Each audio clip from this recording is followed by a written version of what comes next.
Okay, this is going to be another quick video. This video is about the language of situations and self-honor. Okay, a lot of this stuff I'm kind of going into the self to others portion of this book. Hopefully everything work out. Self to others will be out in a couple weeks. Because realistically, True Master is one whole book, but I just divided it up into 3 sections. Okay. As we get into self to others, this part of True is going into the language of situations on a practical level. And as we go into this stuff on a practical level, it gets beyond the conscious level of what people say. Okay. When we talk about language of situations, because sometimes what people say is a situation all in itself, but what I want to talk about here is a more specific aspect of this. Okay, what people say is surface, right? Many people employ what I refer to as Hollywood talk. Okay. And where I get that from, it's an episode of Martin. Now, some of y'all I don't know if y'all watched the Martin Lawrence show back in the day or whatever. I know it's in syndication now, but it's an episode of Martin where Tommy Davidson guest stars on the show, and he's playing a character by the name of Varnell Hill. Now, Varnell Hill on the show, he's a similar character to Wayne Brady. He has a show, he's singing and all this stuff like that. People love Varnell Hill and everything like that. And on this episode of Martin or whatever, Martin, he talks to Varnell and stuff like that. Varnell's like, yeah, man, come by the show, whatever case may be. So Martin actually takes him seriously. He comes on the show and starts participating in the show and stuff like that. And Varnell kind of gets security or whatever case may be. Martin keeps pursuing it. He keeps breaking through or whatever case may be. And then Varnell finally confronts him on the air about it. It's a brother named Fred Rerun Berry from What's Happening from back in the day. He's in the audience, rest in peace. He's in the audience and everything like that. And he says, Rerun, how many times have I told you you can come over my house? Rerun says, millions of times, thousands of times. You see what I'm saying? And Varnell says, what would happen if you actually showed up on my lawn? And Rerun says, I'd get sprayed. You know what I'm saying? He's basically saying, he gets shot if he actually showed up on this man's lawn. So that Hollywood talk is, what people say. Oh, man, you my dog, man. We did this, that, and third, man. I got your back or whatever case may be. And then when you're in an actual situation, you don't see nobody. So that's Hollywood talk. Okay, so when we get beyond what people say, we alleviate Hollywood talk by evoking a situation. You see what I'm saying? I think Tariq Nasheed said this. He made this point at one time. When people start talking that crazy stuff or whatever, you just mention a dollar amount and then they'll go away because they had no real intention on helping you in the first place. So the next aspect of this is what people do.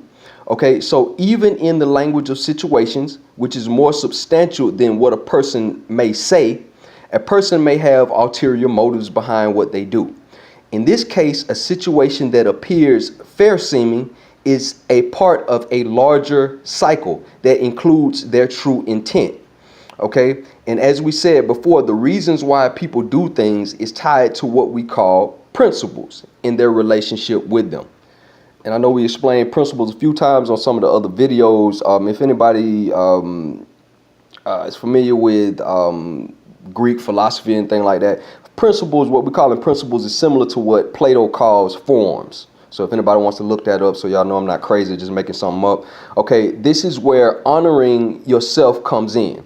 Okay, the experiential, which I quoted a bunch of times, it's real big on this concept of honoring yourself. Honor is a principle in which you have a relationship with. Okay, the principle of honor.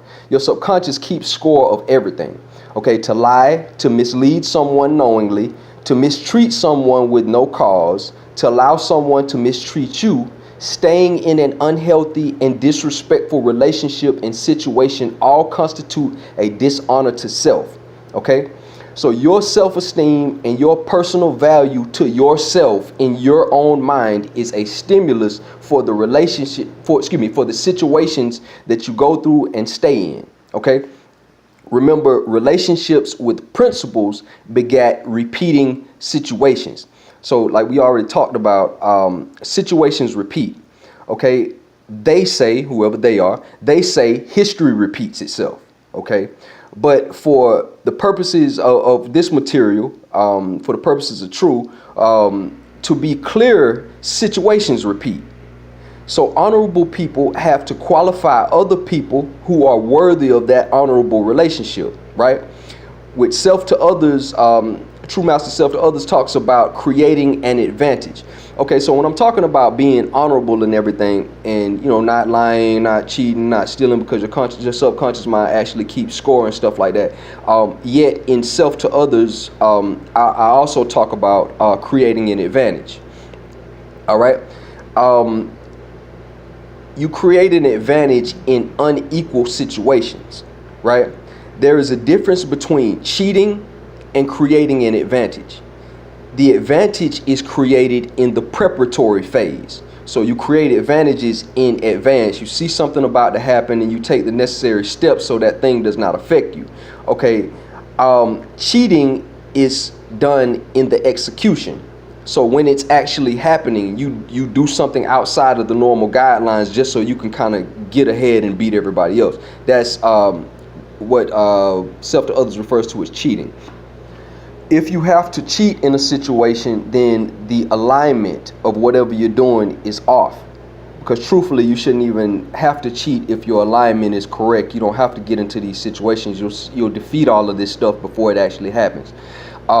So if you reward an unworthy person with a worthy relationship, the language of situations will chastise you. Because we're not dealing with sin and all that. We're not dealing with God and angels and stuff that's standing over your shoulder, counting how many times you pray and counting all this stuff like that and counting how many times you wrong somebody. Your subconscious mind keeps score of all that, and it reflects it back to you in what we refer to as the language of situation. So if honor will not be reciprocated, we refer to the language of reciprocity within the language of situations, then you must create an advantage so that your structure or resources are not depleted by the unbalanced relationship. So I just kind of wanted to go into that, honoring self. So it's kind of a compass. It kind of gives you a compass. If you feel disrespected, if you feel dishonored and everything like that, then it's a telltale sign that whatever relationship or whatever situation that you are in is dishonoring yourself. And that's the ultimate compass or thermostat for what's going on. When you are dishonoring yourself, then you'll create these adverse situations that'll continue to repeat until you rectify that. And that relationship with the principle of respect, that would be akin to the language of positions that we've been talking about. Thanks.